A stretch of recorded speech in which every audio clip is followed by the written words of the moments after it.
Good morning mga ka-Sirdis. Ito na naman nga kami, ang Sirdis family. Naghihintay ng bus. Ngayong umaga, araw ng Sabado, dadaling ko sila kay Lola. Gawa walang pasok. Gawa kami ng mag-asawa ay may trabaho. Yes, kahit Sabado nagtatrabaho kami. Buhay OFW. So buti na lang, nandito ang nanay ko sa Belgium din, kaya pwede niyang alagaan ang aking mga anak, ang kanilang lola. Medyo gumaganda na nga ang panahon, hindi na ganun ka-lamig dito sa Belgium. Pumapalo na ng 10 degrees. Wala nang isyo, medyo may ulan na lang pa lang. So, okay. So hopefully today, maging busy tayo sa ating negosyo sa Sibs Leuven. Don't believe me? Just try it yourself. What? So sana nga maging busy tayo today. Medyo promising naman ang panahon. So let's see kung anong mangyayari ngayon sa amin ni Chef Joe sa Sibs, na ating maliit na cafe dito sa Belgium. So, tara! First, atin muna natin ang mga chikiting patrol kay lola nila.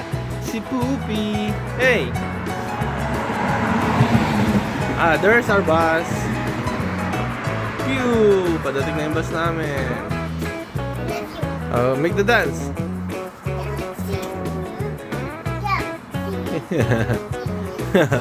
Oh, come on, I may see buses coming. I love you too. Anche. The viewers will love our I love you.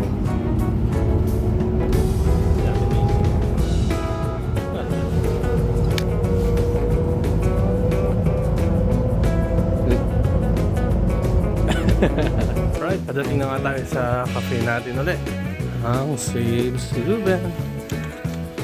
Dito na si Chef Joe. Siyempre, siya yung lagi maaga. At ako naman yung huling uuwi lagi. Busy na si Chef. Busy na si Chef. Mocha cake? Yan yung mocha cake, ano? Hindi. Angel food. Mga ka-service, nag-atingan na nga mga kliyente para sa ating Saturday lunch rush. Yan. Let's go! So tulad nga na sinabi ko, nag-umpisa nang magdatingan ng mga tao dito sa cafe natin. At medyo worried nga kami kaninang umaga kasi mula alas 9 hanggang 10:30 ay wala talagang dumating na tao. Kaya naisipan kong mag-post ng something sa social media. So pinost nga namin yung aming bagong menu sa social media. At totoo nga, ang laki ng epekto nito. At nakita yata ng mga tao at madaming nagpa-reserve. Ito nga yung pinost namin. So yan nga yung aming bagong menu with the prices at mga update ng bago namin mga ino-offer. Pagkatapos namin i-post yung menu na yan ay may mga nagtawagan na para magpa-reserve ng lamesa. Yung para bang bigla nila kaming naalala na we're existed pala, gawa medyo matagal kaming hindi nag-post sa social media kaya medyo naramdaman din namin na medyo nakakalimutan kami ng mga tao. So guys, doon po sa mga makakapanood nitong video ko na nandito sa Belgium or dito sa Europe at gusto nyo makita ang aming full menu dito sa Sibs Leuven, ay visit nyo lang po yung aming website. Ilalagay ko po sa ating bio at sa comment section para makita nyo po yung mga ino-offer namin na paninda dito sa Sibs Leuven. So talagang sa panahon ngayon, ang power ng social media ay talaga naman totoo. So, doon sa mga kababayan natin na nagbi-business, talagang advice namin talaga ay use the power of social media para makahakot kayo ng mga kliyente. Ito ay libre, kaya huwag tayong mahiyang gamitin ito.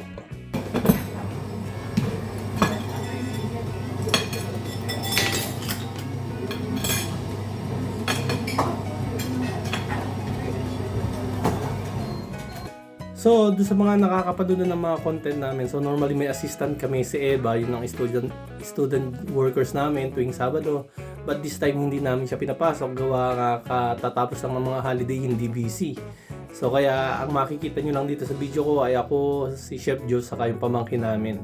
Which is kailangan namin hindi magiging busy ay nagdagsaan naman talaga ang mga tao at napuno din naman kami. Kaya medyo naisip ko ay mas okay siguro kung nandito si Eva at may katulong ako at mas mabilis ang ikot ng mga lamesa. So far, ilang tao lang, ilang grupo lang naman ang hindi namin napapasok. Nasa 6 yata, gawa nga puno na at medyo mabagal ang pag-ikot ng lamesa namin. Gawa nga nagsosolo ako. But it's okay. Kahit konting nakakapanghinayang na nawalan kami ng kliyente, gawa hindi sila nakaupo, gawa puno na yung lugar, ay ganun talaga ang business. Pero tunay naman talaga nakakatuwa yung mga kababayan natin na nakakita ng aming pinost sa social media at after few minutes ay tumawag para magpa-reserve. Maraming salamat po sa pagbisita at pagdalaw ulit dito sa amin sa Sibs Luben. Talagang ramdam na ramdam naman namin bilang Pilipino ang suporta ng ating mga kababayan.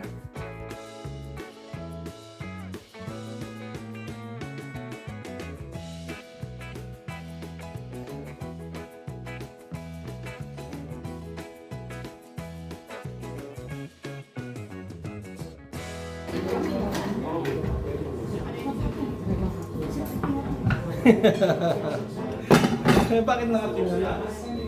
Bakit nakatingala?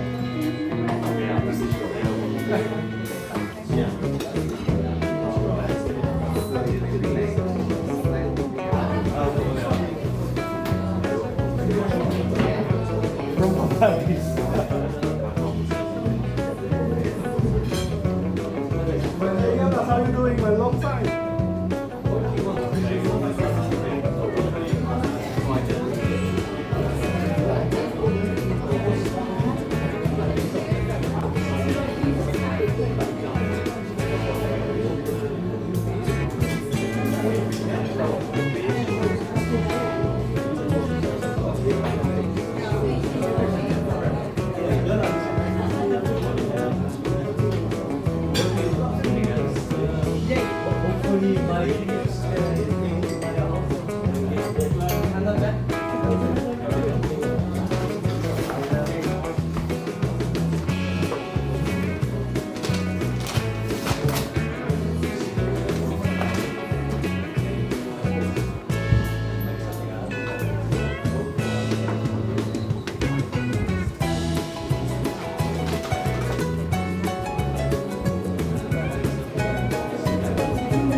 Mag-video, nagsasolo tayo, full house.